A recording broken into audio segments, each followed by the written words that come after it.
আমরা আজ সকালে সাকরি থেকে শুরু করেছি হাঁটা। 3 কিলোমিটারের হাঁটা ছিল, খুব ছোট্ট স্পেল। তবে একটাই অসুবিধা, যেটা পুরো রাস্তাটাই চড়াই, ফ্ল্যাট কিছু নেই, শুধু আপ অ্যান্ড আপ।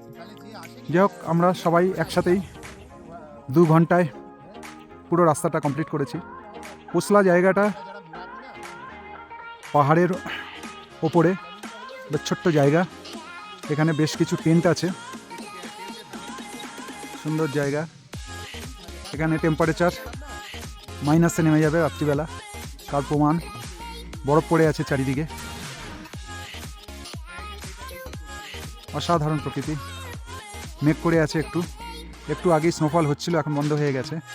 মেঘের ফাঁক দিয়ে একটু আলো দেখা যাচ্ছে। চারিদিকে টেন্ট পাতা, দূরে পাহাড়, আকাশে মেঘ ভেসে বেড়াচ্ছে। তবে এখানে আরেকটা যেটা উপরই পাওনা, এখানে একটা ছোট্ট পাথরের ঘর আছে, যেটায়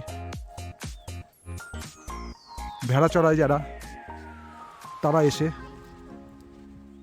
সিজনে, এখন যদিও এই সময় এখানে ঘাস সব শুকিয়ে গেছে, ভেড়াওয়ালাদের পাওয়া যায় না, কিন্তু যখন শীতের বরফ গলে গিয়ে আবার যখন নতুন ঘাস গজাবে, তখন এখানে সব ভেড়া চালকরা আসবে, এসে এই ঘরে থাকবে।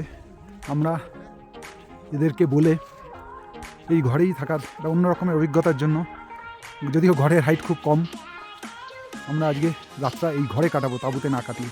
কারণ এর পরে যেখানে থাকবো সেখানে আমাদের তাঁবুতে কাটাতেই হবে, আর তাঁবুতে কাটানোর এক্সপিরিয়েন্স আমাদের আগেও আছে। এইরকম ঘরে একটা অন্যরকম অভিজ্ঞতা, সেইটাকে ভরপুর এনজয় করার জন্য এদেরকে বলে আমরা এখানে থাকার ব্যবস্থা করেছি। সবাই এদিক ওদিক ঘুরে বেড়াচ্ছে। পুরঞ্জয়দা এখানে সবাই আগুন পোয়াচ্ছে, মিলন, ভাস্কর, পিনাকি আগুন জ্বালিয়ে তার ওম নিচ্ছে। এই যে রনি, আমাদের নতুন সদস্য, রনি চারিদিকে ছবি তুলে বেড়াচ্ছে। খুব সুন্দর অভিজ্ঞতা, দারুণ দারুণ এনজয় করছি আমরা।